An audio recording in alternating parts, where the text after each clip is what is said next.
le dijeron a unos niños, a ver niños, ¿cuál es el libro que empieza con una J? Jeremías decía, no, y termina con una B. No, Jacob, no. Y tiene una O en medio, y no, ahí andaban, ¿no? Pues Job, hermanos, el libro de Job, capítulo 1. Vamos a tener una reflexión acerca, pues ya que es Día del Padre, que recordamos ese Día de los Padres, vamos a hablar de un hombre que fue papá, que hizo muy bien el trabajo de ser padre, que podemos aprender hoy.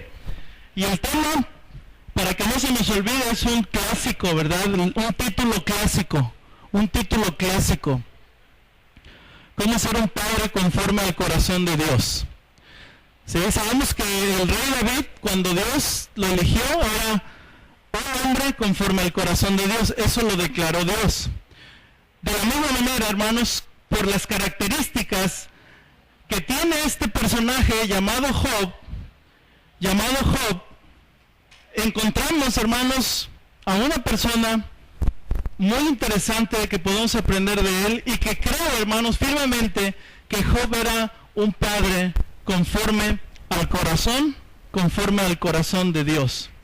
Y eso les quiero invitar a los papás que estamos aquí, algunos padres jóvenes, algunos ya con sus años, algunos ya con mucha experiencia en ser padres, pero siempre hay algo que aprender, hermanos, de la palabra de Dios. Amén.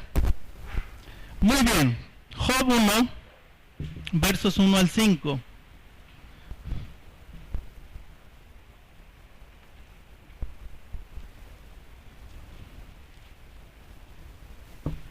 Hubo en tierra de Uz un varón llamado Job, y era este hombre perfecto y recto, temeroso de Dios y apartado del mal. Ustedes el 2. Su hacienda era 7,000 ovejas, 3,000 camellos, 500 yuntas de bueyes, 500 asnas y muchísimos criados. Y era aquel varón más grande que todos los orientales.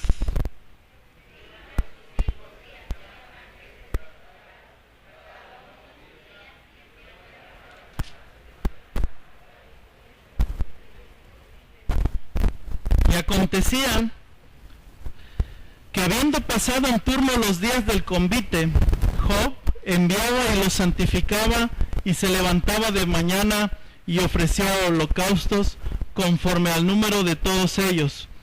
Vamos a leer esa parte todos juntos. Porque decía Job, quizá habrán pecado mis hijos y habrán blasfemado contra Dios en sus corazones. De esta manera hacía todos los días. ¿Cómo ser un padre conforme al corazón de Dios? Señor, muchas gracias por este hermoso tiempo, porque no nos cansamos de decir gracias por la salvación. Gracias por la oportunidad de ser parte, Señor, de su familia, porque usted nos ha adoptado como sus hijos solo por gracia. Gracias, Señor, porque hoy podemos disfrutar y reconocer que usted es el buen Padre, que usted no se equivoca, que usted hace lo perfecto, Señor. Y le damos gracias, Dios, porque estamos aquí. Pido de una manera especial, usa este siervo inútil, Señor. Necesito de su ayuda para poder explicar tu palabra a mis hermanos y a mis hermanas. Señor, y que el entendimiento de mis hermanos también sea abierto, sus oídos, su corazón sobre todo. Ayúdanos, Dios, a comprender la plenitud de tu amor. Y Señor, prepare nuestros corazones para su palabra. En el nombre de Cristo Jesús lo pedimos todo. Amén. ¿Un padre cómo? conforme al corazón de Dios. Ya los felicitamos, ya pasamos este tiempo. Ahora vamos a la palabra de Dios. ¿Qué cosas hacen que seamos o que podamos ser un padre conforme al corazón de Dios? Es muy famoso, es muy conocido la vida de Job, hermanos. ¿Por qué características lo conocemos más a él? Porque es un hombre que pasó unos sufrimientos bien terribles. Llega el punto, hermanos, que a veces nada más vemos eso de la vida de él. Y nos acordamos de él, de todo el sufrimiento, de toda la pérdida, de todas las palabras que le dijeron 4 personas, entre ellas su esposa y sus amigos, donde expusieron durante varios capítulos, y Dios juzga a esos amigos y les dice: yo no los mandé a eso, yo los mandé para que estuvieran con él. Y hermanos, Dios termina la vida de Job bendiciéndole y multiplicándole todo aquello que él había perdido. Por eso es conocido Job. Cuando alguien está sufriendo en esta vida, hermanos, lo primero, ¿verdad?, que decimos: acuérdate de Job.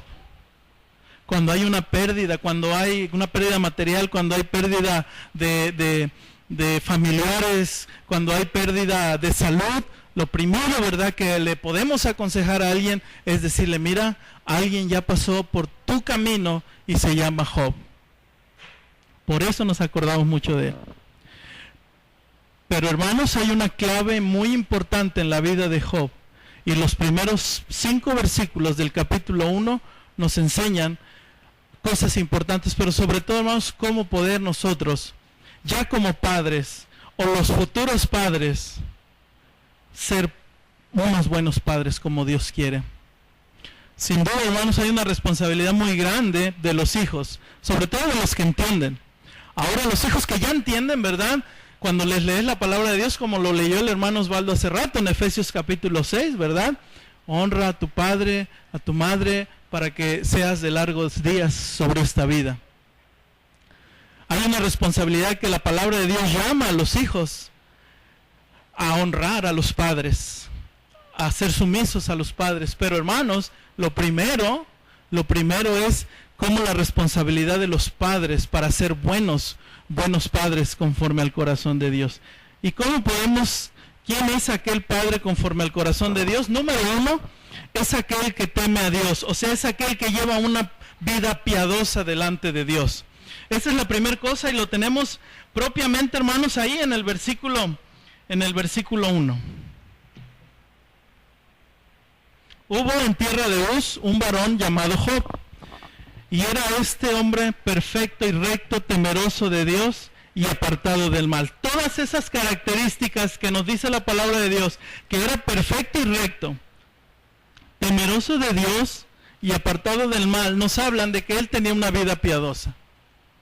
Una vida piadosa, hermanos, que es una vida entregada completamente a Dios. Job 1:1, las primeras 3 características las vamos a desarrollar ahorita, hermanos. Número 1, perfecto y recto. Número 2, temeroso de Dios. Y número 3, apartado del mal.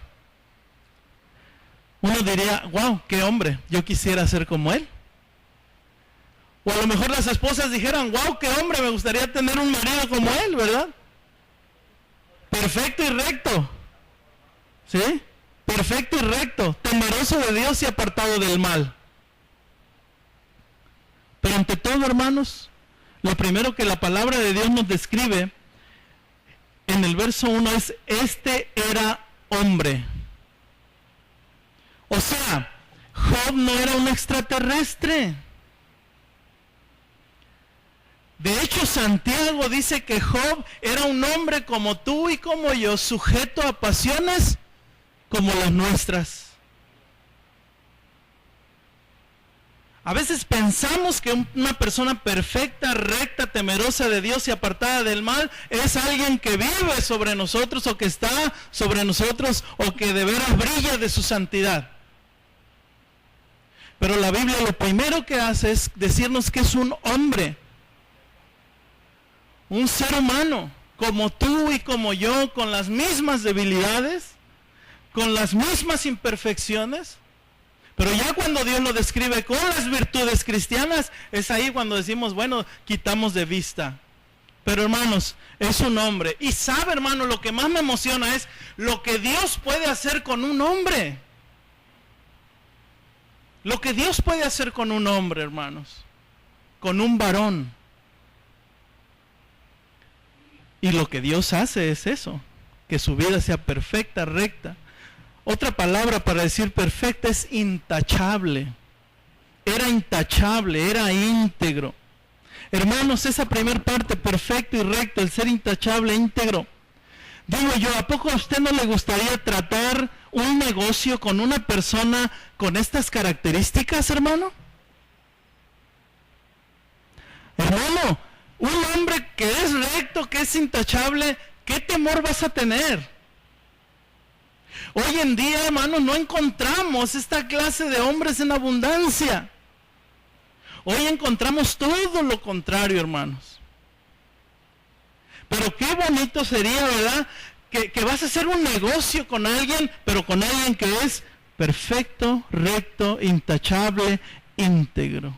Significa que Job a sus amigos, hermanos, no los iba a defraudar, no iba a mentir, hermanos. Iba a estar, hermanos, él en su rectitud.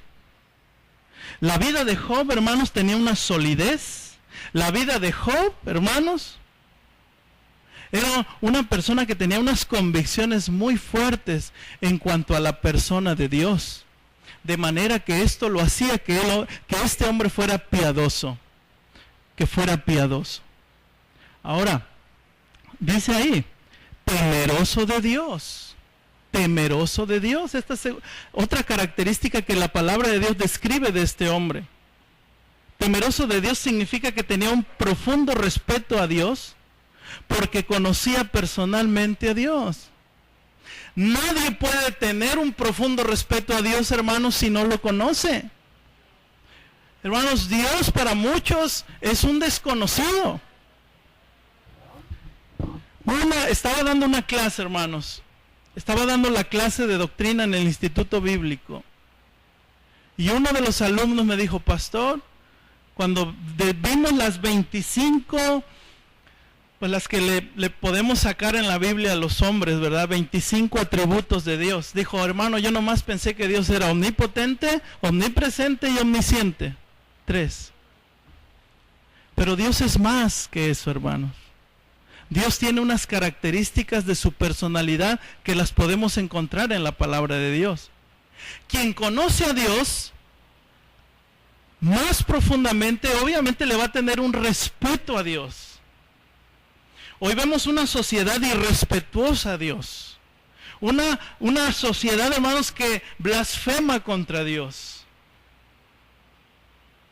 El temor de Dios, hermanos, no es instantáneo, se va desarrollando en un camino práctico con Dios. Cuando nos convertimos al Señor, vamos conociéndolo a Él poco a poco. De hecho, hermanos, debemos de conocer un poquito más hoy de Dios que ayer. Debemos de conocer a Dios un poquito más que ayer, porque estamos en el camino de Dios. ¿Qué es el temor de Dios, hermanos? ¿Qué es el temor de Dios? Ya lo dije, un profundo respeto a Dios, pero hay algo más. Si usted me acompaña en Proverbios 8:13. Proverbios 8:13. Ahí adelante de Job sigue el libro de los Salmos y después encontramos a Proverbios. Y en el capítulo 8, versículo 13.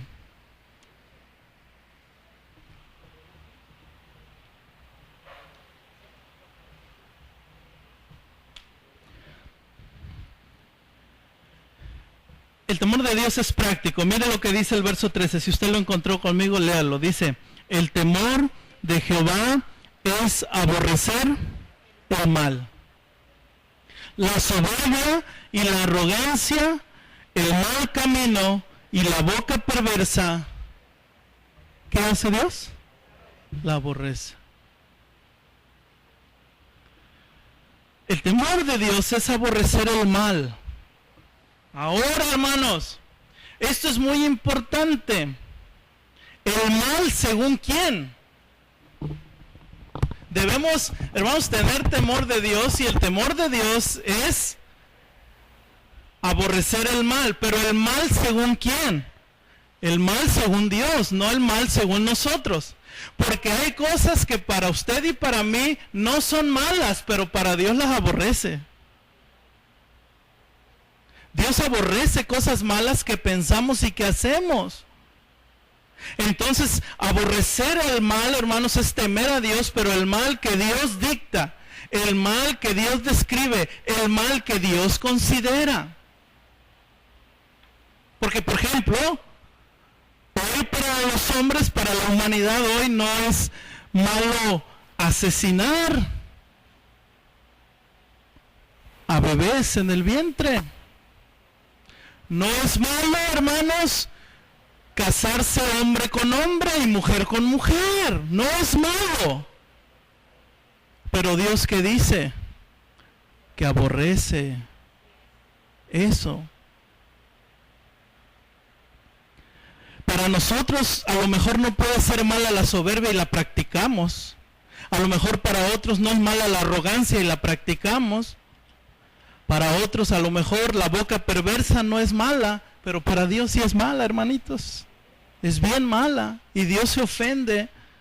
Y Dios, hermanos, si profesamos a Dios, debemos de veras, hermanos, temer a Dios de esa manera. Porque Job, aquí hay un ejemplo, hermanos, Job. Y Job pudo temer a Dios. Y su resultado fue la tercera cosa del versículo 1. Vemos que es perfecto y recto, temeroso de Dios y apartado del mal. Job era apartado del mal. Y ahí mismo en Proverbios 16:6. Proverbios 16:6.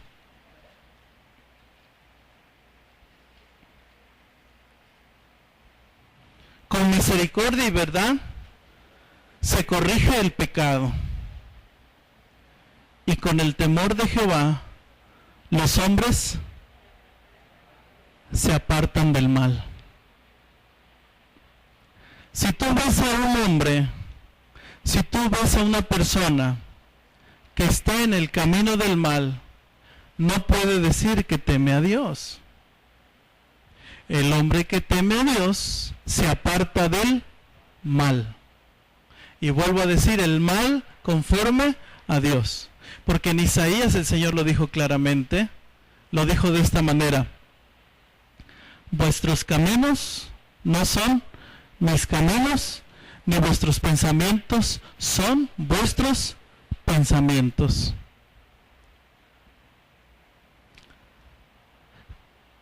Salmo 1:1. Después de Job está Salmo.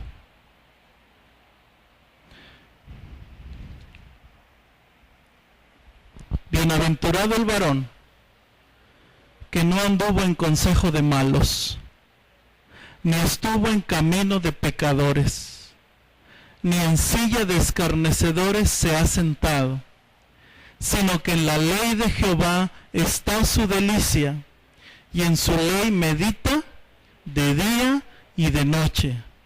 Será como árbol plantado junto a corrientes de agua, que da su fruto en su tiempo, y su hoja no cae, y todo lo que hace, ¿qué hará? ¿Quién prospera el camino de esta persona? Dios, porque ese Dios sabe que esa persona le teme, ¿verdad? y le teme, dice, no estando en los consejos de los malos, ni estando en el camino de los pecadores, ni en silla de escarnecedores se ha sentado. Y aquí vemos, hermanos, cómo va un alejamiento, ¿verdad? Primero no estuvo en los consejos de malos, o sea, en esas pláticas de los malos. Luego no estuvo en el camino de los pecadores, o sea, había una distancia marcada de esa persona que está describiendo el Salmo 1, pero luego dice, ni siquiera se sienta en la silla de los escarnecedores. Dirá usted, bueno, pues qué difícil, pastor, qué difícil, porque donde yo trabajo, todos son los incrédulos. Y mira que se avientan unas palabrotas. Bueno, hermanos, quiero decirle que Dios le ha proveído otra clase de amigos, otra clase de personas que se llaman hermanos en Cristo, donde puedes estar con ellos, donde puedes buscarlos, donde puedes convivir, donde puedes sentarte, y cuidado que los cristianos comen, hermanos. O sea, comemos, hermanos.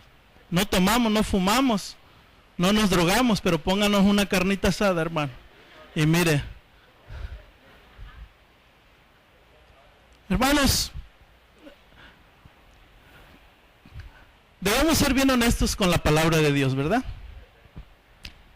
¿Para qué decir cosas que suavicen nada más y que se oigan bonitas? Porque esto que estoy diciendo es muy duro, hermanos. O sea, se considera duro. Porque nos enfrenta a la palabra de Dios a ser temerosos de Dios, o a nada más medias aguas tibias. Y luego en Apocalipsis dice el Señor que o eres frío o eres caliente, pero no quiere lo tibio, porque lo tibio lo vomita Dios, ¿verdad? Entonces, hermanos, siempre la palabra de Dios, y a lo mejor cada vez que venga usted, cada domingo que venga usted, vamos a ser desafiados con la palabra de Dios, hermanos. En resumen, de las tres cosas que hemos hablado del primer punto, que se desarrolló en tres, de que es apartado del mal, perfecto y recto y temeroso de Dios, vemos entonces en resumen que Job era conforme al corazón de Dios. Job era conforme al corazón de Dios porque su vida era piadosa. Su pensamiento era para Dios. O sea, él pensaba en Dios, hermanos. Él pensaba en la voluntad de Dios. Un hombre piadoso piensa también en cómo glorificar a Dios. Un hombre piadoso también habla de la dependencia total que tiene en Dios. Job, hermanos, Job, su pensamiento, la voluntad de Dios, la gloria de Dios y la dependencia en Dios estaban ahí arraigadas en su vida. Una aplicación, hermanos, es que como padres, este es nuestro ejemplo a seguir, este es nuestro desafío, hermanos, vivir para su gloria, porque es la base fundamental para muchas cosas que vienen a continuación, en el caso de la vida de Job. Dice la palabra de Dios en el versículo 2 y 3. Y le nacieron 7 hijos y 3 hijas. Nos da una suma de 10 hijos. Luego, gracias. Después, hermanos, nos dice que su hacienda era de 7,000 ovejas, 3,000 camellos, 500 yuntas de buey. Esto nos da 1,000 bueyes, 500 asnas y muchísimos criados. Y era aquel varón más grande que todos los orientales. Esto implica, hermanos, que en esa tierra de Uz, en la tierra de Uz, sobresalía esta persona. Job sobresalía, hermanos. Ahora, hermanos, para que podamos entender que el libro de Job es el primer libro que se escribió, o sea, es el libro más viejo de la Biblia. Antes que Génesis, Éxodo, Levítico, Números y Deuteronomio, que son los primeros 5 libros de la Biblia, Job está fechado entre los libros más antiguos. Esto implica, hermanos, que Job, su vida la desarrolla en tiempo patriarcal. No, su vida la desarrolla en el tiempo de la ley de Moisés. Y esto nos va a explicar muchas cosas de por qué él vive de esta manera. Él es un patriarca, Job es un patriarca, así como pensando en Noé, pensando en Abraham, pensando en varios patriarcas, ¿verdad? Como el propio Adán. Y Job fue desarrollándose su vida en esa parte. O sea que vemos que la vida de Job no tenía una completa revelación de Dios como usted y como yo la podemos tener. Los 66 libros de la Biblia que tiene usted en sus manos es la revelación completa de Dios. No falta nada, no falta nada. En la Biblia encontramos absolutamente todo de Dios para nosotros. Vemos la formación del mundo, la formación del hombre. Ahí está, en la palabra de Dios. Pero Job no tenía, por así decírselo, hermanos, Job no tenía la Biblia. Solamente Job tenía la revelación que Dios le daba a él. Job pudo haber recibido las enseñanzas de Dios a través de sus padres o a través de revelación de él, porque la Biblia no estaba en aquellos tiempos escrita. Era un hombre muy próspero y lo vemos por todas las cosas que tenía, hermanos. 10 hijos, 1000 bueyes, 500 asnos, 7000 camellos, 3000 camellos, 7000 ovejas, muchísimos esclavos. Pero algo interesante, una sola esposa, hermanos. Una sola esposa. Aunque era patriarca, él no tenía harem.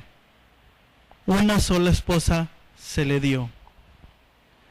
Entonces, la segunda cosa, hermanos, de cómo ser un varón conforme al corazón de Dios, un padre conforme al corazón de Dios, es que Job, hermanos, sabía administrar lo que Dios le había dado.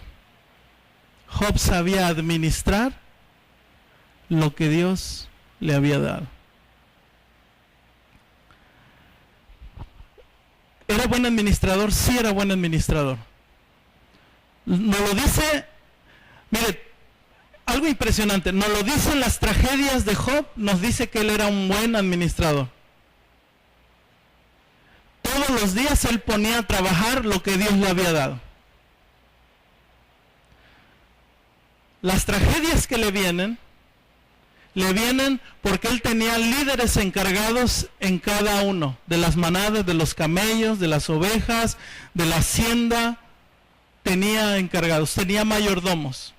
Él sabía administrar, hermanos. Y cuando le vienen las desgracias, cuando le roban el ganado, cuando le cae un rayo al ganado, cuando mueren sus hijos, hermanos, lo primero es que los que estaban a cargo, las personas que se salvaron, vienen y le dan cuentas a Job. ¿Qué cuentas, verdad? Trágicas, pero vienen y le rinden cuentas a Job. Ahora, hermanos, recuerde esto, es un principio. Dios prospera, Dios bendice a los buenos administradores, hermanos. A los que son mal administradores, pocas cosas fluyen de Dios, hermanos. Porque lo primero es, si no puedes manejar un peso, mucho menos vas a poder manejar 1,000,000 de pesos. Como padres, debemos ser buenos administradores, buenos mayordomos. La queja en la mayoría de algunos problemas matrimoniales es que a veces, en la mayoría de los casos, los hombres no saben administrar lo que Dios les ha dado. No se oye un amén, algo está pasando. Dijo un hermano, no oigo ni un amén, pero hermanos, realmente a veces hay muy poca administración, muy poca mayordomía, y queremos más y no nos viene más porque no sabemos manejar lo poco que Dios nos ha dado. Y si no sabemos lo poco que Dios nos ha dado, Jesucristo lo dijo en una parábola, pues cómo vas a poder manejar lo más. Pero no solamente era administrador, hermanos, de lo material, también era administrador de lo espiritual. Job era una persona que administraba las cosas espirituales. Tomó muy en cuenta su papel patriarcal. el libro de Job, allí en el verso 4, dice que sus hijos hacían banquetes en donde, en sus casas. Esto implica que los hijos de Job ya eran adultos y ya no vivían con él. Cada uno estaba en su casa.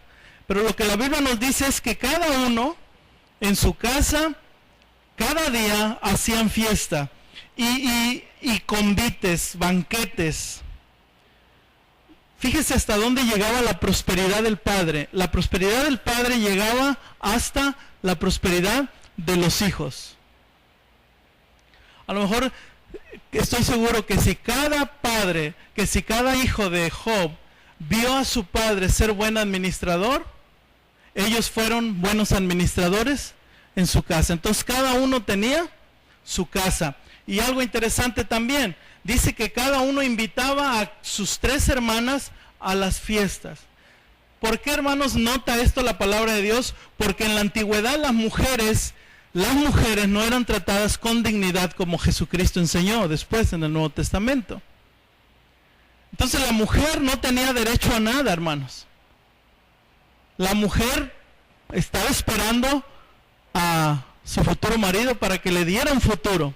Pero si eran hijas solteras, nada más, no podían tener ellas heredad. Después tuvo que venir una ley, ¿verdad? Cuando hemos aprendido de que hubo una ley de que unas hijas necesitaban de la tierra porque su padre había muerto. Pero hubo una excepción allí y se abrió una puerta para que las mujeres pudieran tener heredad en Israel. Pero de ahí para atrás, la mujer, un objeto nada más.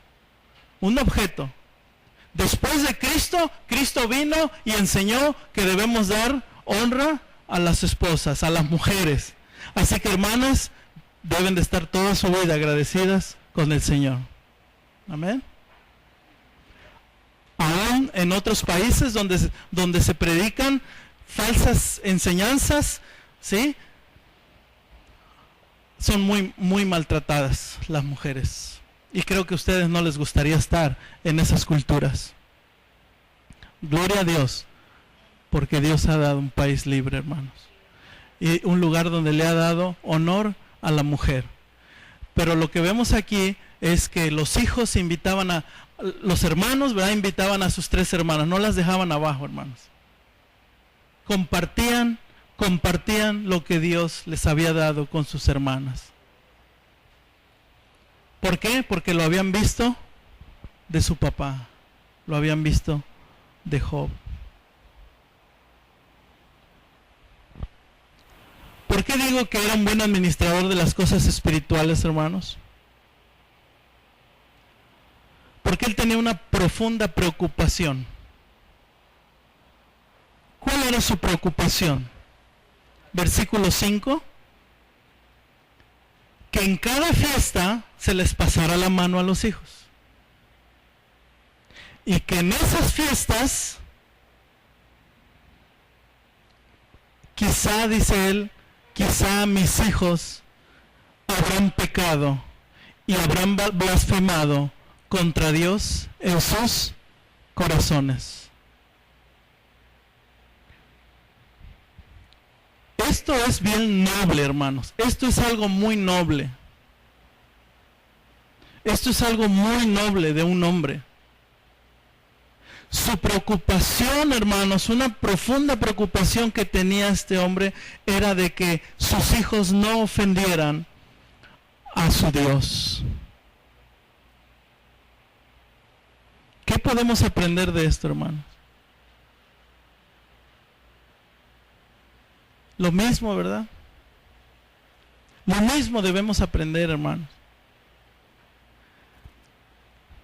Si hay algo, hermanos, que honestamente valga la pena de preocuparse, es eso. Que nuestros hijos no pequen contra Dios.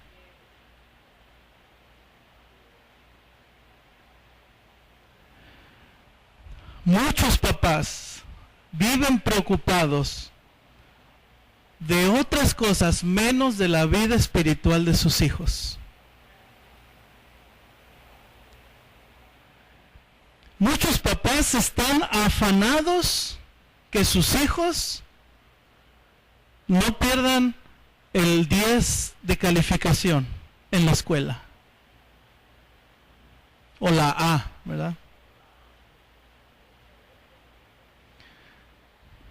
Y llaman al hijo a la mesa y le dicen, ¿qué tarea tienes? Ya hiciste la tarea. No es malo eso, hermanos. Para un cristiano llega a ser malo cuando nada más hace eso en la vida de sus hijos.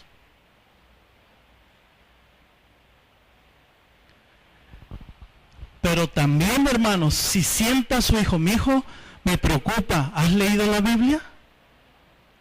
¿Has hecho oración? Dime, ¿qué aprendiste en la iglesia? Dime, ¿cómo va tu vida espiritual? Porque tú puedes equipar a tu hijo, hermanos, con lo más sofisticado de las cosas materiales, hermanos. Pero qué triste que se pierda el alma por la eternidad de un hijo, hermanos. Y Job le dolía en su corazón, hermanos, de solo pensar que si en esas fiestas se les pasara la mano y blasfemaran en contra de Dios.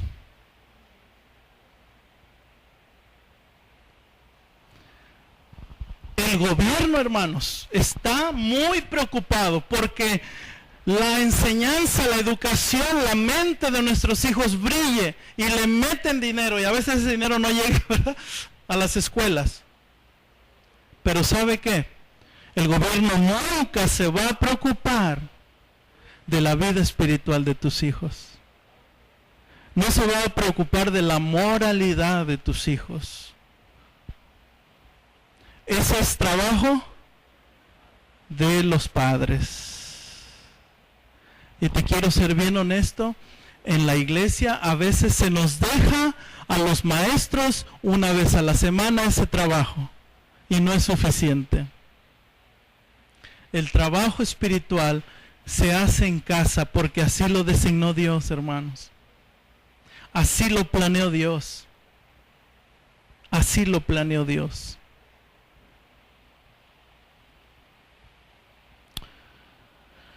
Job, hermanos, en la palabra de Dios en el versículo 5, quizá habrán pecado mis hijos y habrán blasfemado contra Dios en sus corazones. Y de esta manera hacía todos los días. A lo mejor, hermanos, le pegue este mensaje y va a llegar lunes. A ver, hijos, siéntense, vamos a hablar de la palabra de Dios. Martes, pum, martes no hay fútbol. Juega México. Ese día no, mijo. ¿Verdad? Dice, hermanos, que Job todos los días. Y todos los días en hebreo es todos los días.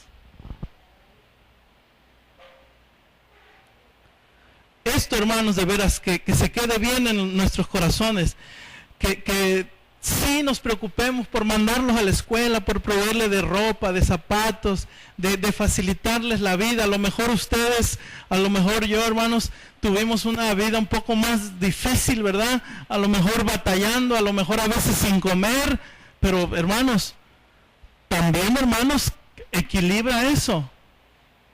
Porque fue, hermanos, honestamente se los digo, fue la mentalidad de mi papá. Mi papá tuvo una niñez, hermanos, en la pobreza que más pudo haber. Y a él, hermanos, cuando agarró un buen trabajo, su preocupación era todo lo material, hermanos, todo lo material, siempre tratando de proveer. Pero tiempo con Dios ni conocíamos a Dios. Pero es muy importante esto, hermanos, que tus hijos no blasfemen contra Dios. Que mis hijos no blasfemen contra Dios.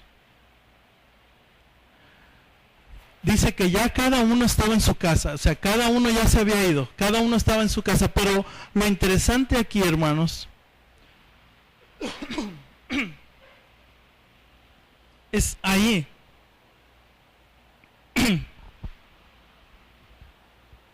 En el versículo 5. Y acontecía que habiendo pasado en turno los días del convite, Job enviaba y los santificaba. Esa palabra enviar es los mandaba a llamar. Los invitaba a él. Ahora me toca a mí, a ver, hijos míos, vengan. Miren, tuvieron fiesta ayer, sí. Tuvieron fiesta antier, sí. Ok, vengan. Porque a lo mejor ustedes en una de esas se olvidaron de Dios. Empezaron a ver las riquezas, empezaron a ver los banquetes, y en una de esas blasfemaron contra Dios en su corazón. Vea, hermano, la influencia espiritual de Job, que llamó a sus hijos para santificarlos, no para meterse con sus matrimonios, hermanos. Y gloria a Dios que la Biblia dice: dejará el hombre a su padre y a su madre y se unirá a su mujer, y los dos serán una sola carne. Ahí es separación, ¿verdad? O sea, Job no se metía en la vida de familiar, hermanos, pero le preocupaba su vida espiritual. Igual, hermanos, los que tenemos hijos ya casados, no debemos de meternos en sus vidas familiares, pero sí nos preocupa lo espiritual. ¿Y cuándo va a ser esa preocupación? Por toda la vida que Dios nos preste aquí. Y cuando ellos tengan sus hijos, tiene que ser así, hermanos.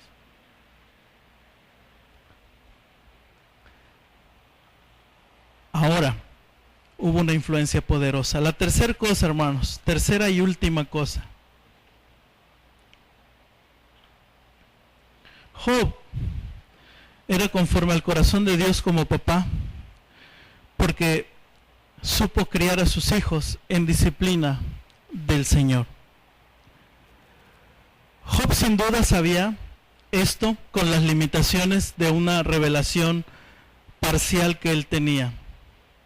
Pero aún así, hermanos, creo que Dios guiaba a Job a criar a sus hijos en el camino del Señor. Nosotros, hoy en día, como les decía hace un momento, tenemos toda la revelación, toda la voluntad completa de Dios está en la Biblia para llevar a nuestros hijos en la disciplina y en la amonestación del Señor. A nuestros hijos. No hay, hermanos, no hay ninguna excusa para decir: no es verdad, yo no pude criar a mis hijos porque no encontré nada en la Biblia de cómo criarlos. Mentira, hermanos.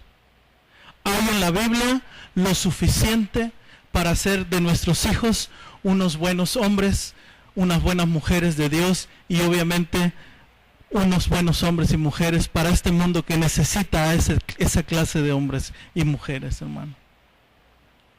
La Escritura nos dice, y vámonos allí, a Efesios, donde leyó el hermano, Efesios 6. Él ya leyó el versículo del 1 al 3. Efesios 6. Ya estoy terminando, hermanos, solo unos cuantos puntos.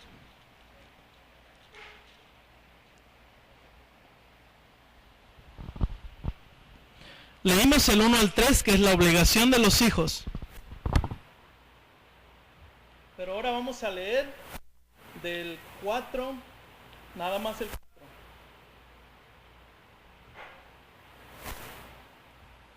Vamos a leerlo juntos. Dice: y vosotros, padres, no provoquéis a ira a vuestros hijos, sino criadlos en disciplina y amonestación del Señor. Aquí vemos un no y un sí. ¿Cómo no criarlos y cómo sí hacerlo? Eso lo vemos en el texto.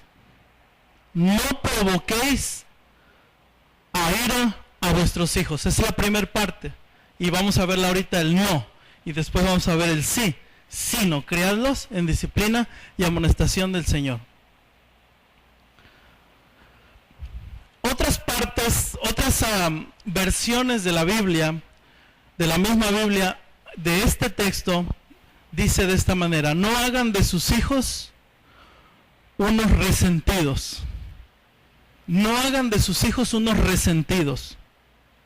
Otra versión dice, no haga de sus hijos unos rebeldes. Interesante, que marca la idea de la versión Valera, ¿va? No provoquéis a ira a vuestros hijos. Es lo mismo de estar diciendo, padres, no hagan de sus hijos unos rebeldes. O sea que el propio padre es el responsable de hacer a su hijo rebelde o hacer de su hijo un resentido por toda su vida. ¿Cómo podemos, hermanos, ser causantes de esto?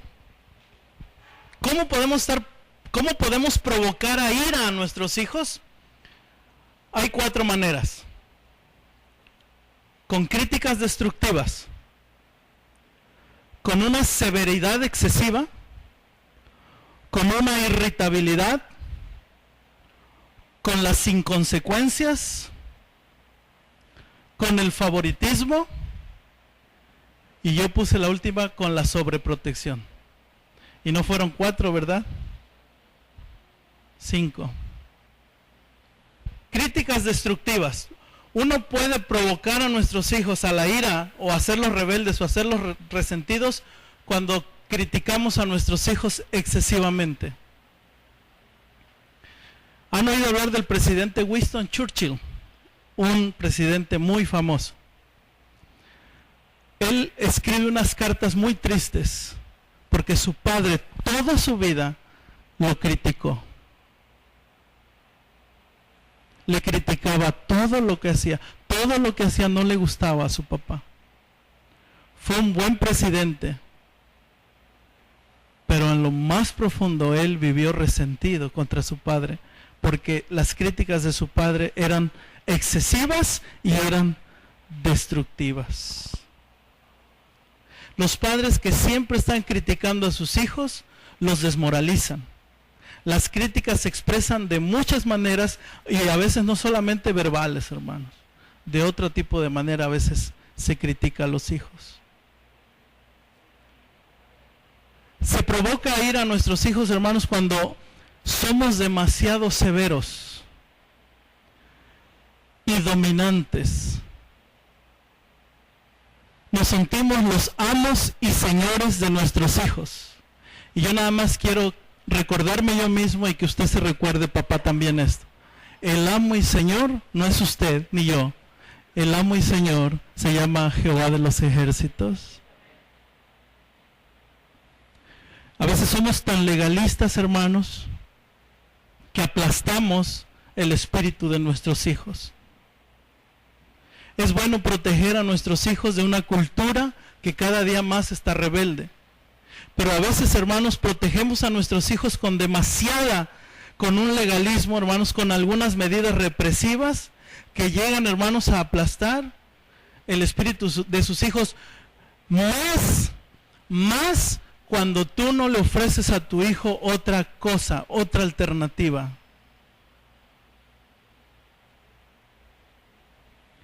La gracia de Dios termina siendo una ley para esos hijos.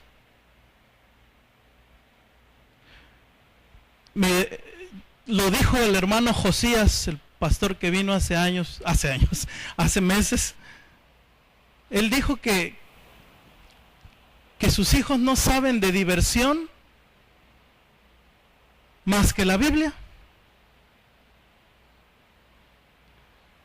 Dice que para él, para sus hijos, la diversión, lo alegre, lo hermoso es que él les cuenta historias de la Biblia. No solamente les dice, es malo este programa, no lo veas, o no lo veas acá, no lo veas allá. No, les da opción y está con ellos. Amén. Es que, hermanos, no somos malos para prohibir, para poner cercos a nuestros hijos. Somos malos para dar opciones a nuestros hijos. ¿Qué van a hacer en esas horas? Que a lo mejor toda la bola de sus amigos, él sabe a lo mejor que están haciendo algo, pero ¿qué le brindas tú como padre? ¿Le brindas tu presencia viendo solamente un televisor? y que te estén viendo que estás viendo tele? ¿Qué les brindas a tus hijos? También, hermanos, provocamos a ir a nuestros hijos cuando contestamos de una manera con irritabilidad. Con irritabilidad. Yo he escuchado, hermanos, y yo recuerdo, hermanos, cuando nos llamaban nuestros padres a la casa y que nuestros padres no eran cristianos, no nos llamaban, ven mi amorcito lindo, no, hermanos. Eran unos llamados, hermanos, con puras groserías. Y eso no nos alegraba. Porque el papá, hermanos, ya enfurecido, le vale quien esté, ofende al hijo en frente de todos. ¿Sí o no, hermanos? Entonces, a lo mejor te vienes irritado del trabajo, vienes abrumado, a lo mejor hubo problemas, pero no puedes llegar hacia tu casa y descargar tu ira con los hijos, porque lo que vas a provocar es más ira. Más ira. Cuidado con la irritabilidad. La irritabilidad entristece, hermanos, entristece a los hijos. Y digo, si yo quisiera una ilustración perfecta para ilustrar cómo apachurras a un hijo con la irritabilidad, acompáñame a ver 1 de Samuel 20. 1 de Samuel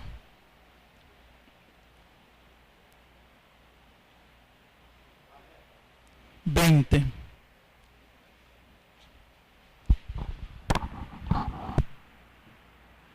Ya que llegó al capítulo 20,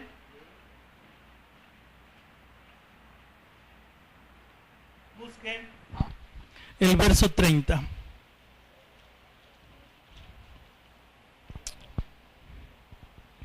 ¿Lo tienen?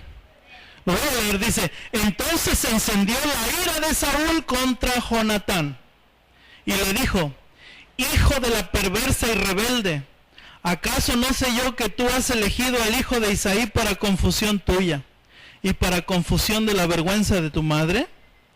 Porque todo el tiempo que el hijo de Isaí viviere sobre la tierra, ni tú estarás firme, ni tu reino. Envía pues ahora y tráemelo, porque ha de morir. Y Jonatán respondió a su padre Saúl y le dijo: ¿por qué morirá? ¿Qué ha hecho? Entonces Saúl le arrojó una lanza para herirlo, de donde entendió Jonatán que su padre estaba resuelto a matar a David. Y se levantó Jonatán de la mesa con exaltada ira, y no comió pan el segundo día de la luna nueva, porque tenía dolor a causa de David, porque su padre le había afrentado. Wow. Saúl tenía ira, se la pasó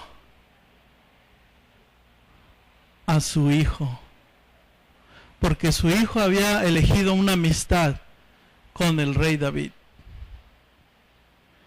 ¿Y cómo le llamó? Hijo de corazón perverso, hijo de la perversa. Y esas palabras tradúzcalas, hermanos. Cosas muy malas le dijo. Irritó a sus hijos. ¿Sabe por qué el bullying está al 100, hermanos, en las escuelas? Porque muchos hijos que le pegan a los compañeritos van y descargan su ira, porque en su casa tienen padres llenos de ira. Y mucho del bullying es causado por eso. Ya hay tanto video, hermano, de cómo se pelean, de cómo la ira se desata y jovencitas, niñas estrellando la cabeza o sea, es terrible. Y díganle a los psicólogos que hagan un estudio de cómo está el hogar y verá. Hogares llenos de odio y de ira. no le gritemos a nuestros hijos, hermanos. Una cosa es gritar y otra cosa es hablar con autoridad. Cuando no tienes autoridad, gritas. Cuando no tienes autoridad, gritas. Cuando tienes la autoridad y la autoridad de Dios, con un solo llamado, viene tu hijo. Porque tú estás hablando con la autoridad de Dios. ¿Cómo andaba Saúl, hermanos? ¿Cómo andaba su vida espiritual en esos momentos Saúl? ¿Cuándo trató con su hijo Jonatán? ¿Andaba mal? A veces, hermanos, no andamos bien con Dios y eso se refleja en el hogar. Tus hijos te temen, tu esposa te teme. Wow, hermanos, ¿cómo Job no vemos eso en la vida de él, verdad? Otro punto de cómo irritamos a nuestros hijos es que no somos consecuentes con lo que decimos. No somos consecuentes con lo que decimos. Dicen por ahí que el ejemplo arrastra. Si prometes, es mejor que cumplas. ¿Qué siente el caballo? Que el jinete se sube y lo quiere girar hacia allá, hacia la izquierda, y le mete las espuelas para que camine, pero a la vez le jala la rienda, hermanos. Usted va a tener un caballo enojado, frustrado. Es lo mismo con nuestros hijos. Si le dices que haga algo es porque tú también lo estás haciendo, porque yo lo estoy haciendo.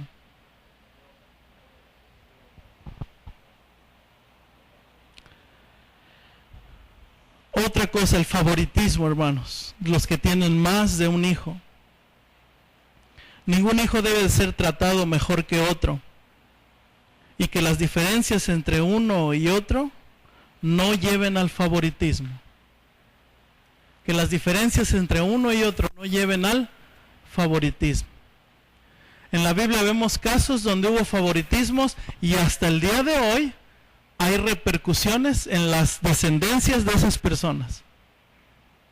Favoritismo en los hijos, ¿verdad? Jacob y Esaú. ¿A quién prefería la mamá? A Jacob.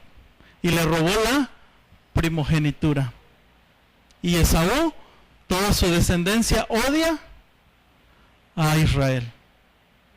Favoritismos. Así que, hermanos, a lo mejor diga usted, no, yo no tengo favoritismos. Pregúntele a su hijo, hable con él, vea. Ya vemos los nos, ahora los sí, y terminamos con esto. Sino criarlos en disciplina y amonestación del Señor. El sí de la paternidad es que debemos ser, hermanos, tratar a nuestros hijos con ternura, pero con disciplina y con enseñanza. Ternura, disciplina y enseñanza.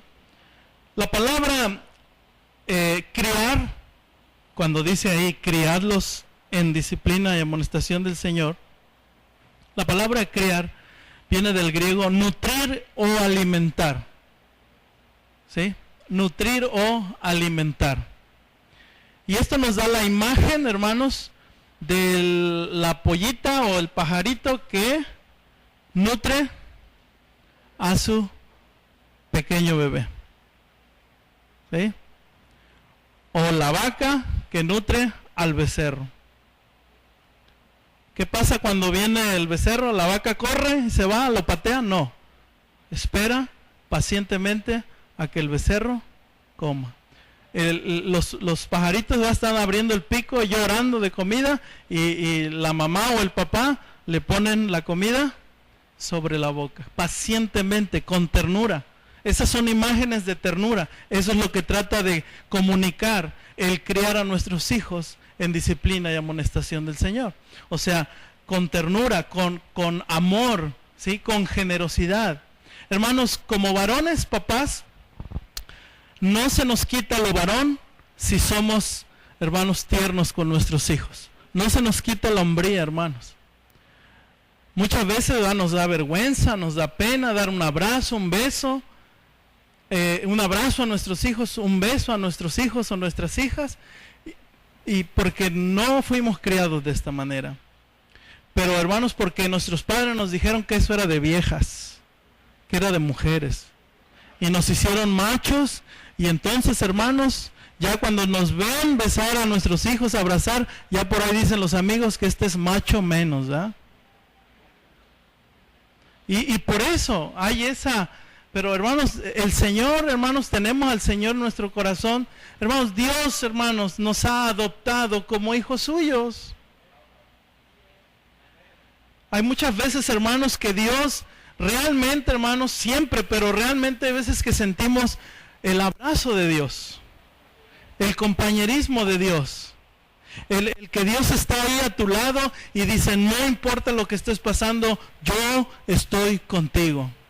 Y se nos viene a la figura, hermanos, ¿se acuerdan de hace años el video que pasamos de aquel papá que llevaba a su hijo corriendo, que lo llevaba en unas competencias a su hijo, que su hijo siempre tenía el anhelo de correr, pero él era un parapléjico y el papá se lo echaba encima y él llevaba a su hijo corriendo en los hombros? O aquel papá, ¿verdad?, que se metió, hermanos, a la pista cuando su hijo se cayó, porque su hijo quería terminar la carrera, se cayó, y ese papá lo vio tirado, lo levantó, y los dos corrieron, y los dos llegaron al final. No era legal, pero el acto, hermanos, el acto de decir, aquí estoy contigo, no hizo menos hombre a esa persona, hermanos. No nos hace menos hombres, hermanos, mostrar nuestro cariño a nuestra esposa, a nuestros hijos. No hay, hermanos, no hay ninguna razón verdadera para que se oculte o que se hagan demostraciones de afecto, ¿sí? No hay, en secreto, no hay. Y hermanos, disciplina. No rehuyamos disciplinar a nuestros hijos cuando estos violan las reglas. No tenga temor, hermanos. Muchas veces lo que hacemos muchos padres es, vemos a nuestro hijo quebrantar una regla, quebrantar un mandamiento, y lo que corremos es decirle a la esposa, decirle a la mujer, dile que no haga esto, dile que no haga aquello. ¿Que no eres tú el padre? Sí. Sí, hermanos, somos desafiados a eso, hermanos. Mira, hermano, estuve con 400 personas el lunes, en un lugar más chico que este, lleno de personas que están ahí por las drogas, un centro de rehabilitación. 400, hermano. 100 eran mujeres, jovencitas.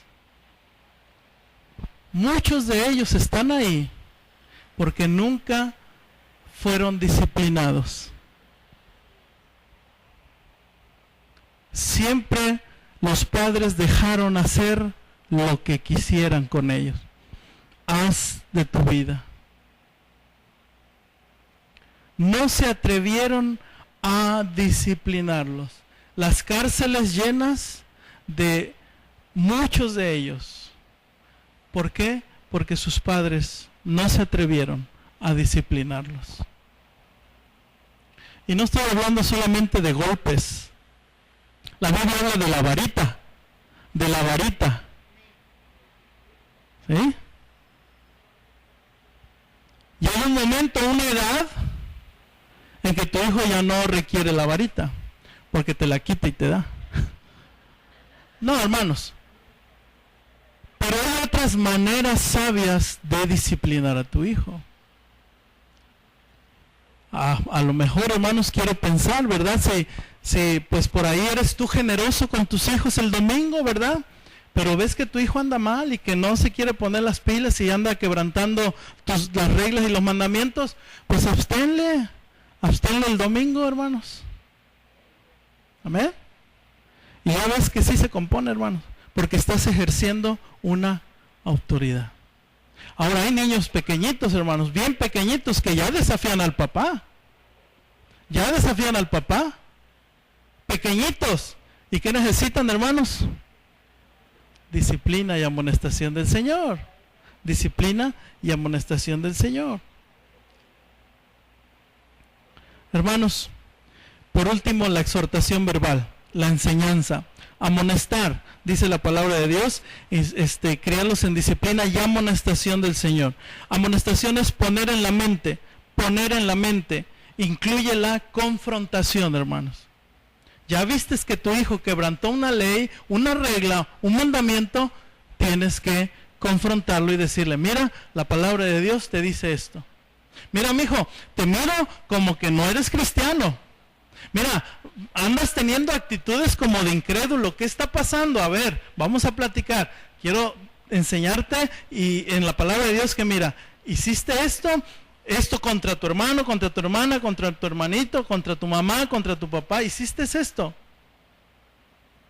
Y tú le explicas, le enseñas, lo confrontas. Y esto se oye sencillo, hermanos, pero es de vida o muerte. Es de vida o muerte. Acompáñenme a 1 de Samuel, una porción que ya hemos platicado mucho de esto. 1 de Samuel 3:11.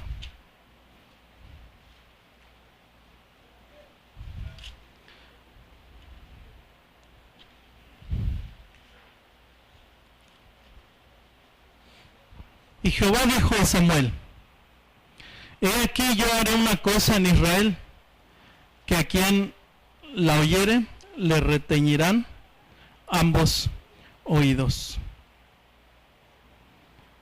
Aquel día yo cumpliré contra Elí todas las cosas que he dicho sobre su casa, desde el principio hasta el fin. Y le mostraré que yo juzgaré su casa para siempre, por la iniquidad que él sabe. Léanlo conmigo lo que sigue. Porque sus hijos han blasfemado a Dios y él no les ha. Lo leemos otra vez, esa parte. Porque sus hijos han blasfemado a Dios y él no los ha estorbado. Por tanto, yo he jurado a la casa de Elí que la iniquidad que la casa de Elí no será expiada jamás, ni con sacrificios, ni con ofrendas. Asunto cerrado para Dios, hermanos.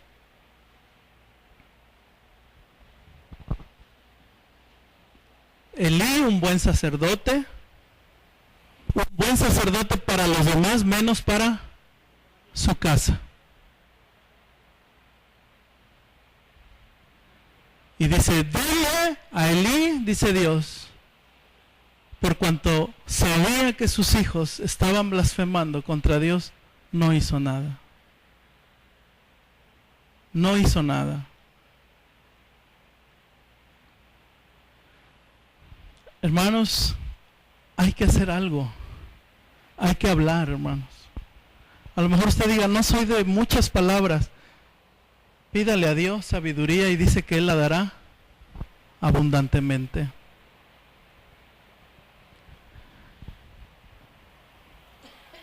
Elí, hermanos, oyó de la muerte de sus hijos.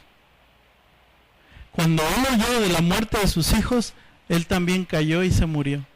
O sea,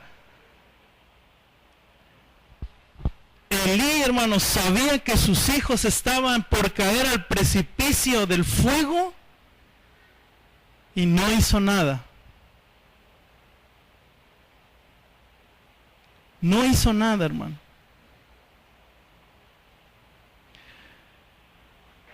Yo sé que muchos de nosotros haríamos alguna cosa si vemos que un hijo de nosotros va a caer a un precipicio. Haríamos lo imposible porque amamos a nuestros hijos y hablamos de lo físico, ¿verdad? De que un niño va caminando directo a un precipicio y se va a matar cuando caiga. Haríamos lo imposible. Pero cuando se trata de lo espiritual, hermanos, de que nuestros hijos realmente van a ir a un precipicio eterno, nos quedamos callados. Sé que en algunos no es así, sé que en otros a lo mejor quizás les está costando enfrentar, hermanos. Pero Elí lo pagó muy caro, hermanos. David también, hermanos. David sobreprotegió a unos de sus hijos, hermanos, y esos hijos terminaron persiguiéndolo. No sobreproteja a sus hijos porque a veces los hace usted inútiles, hermanos.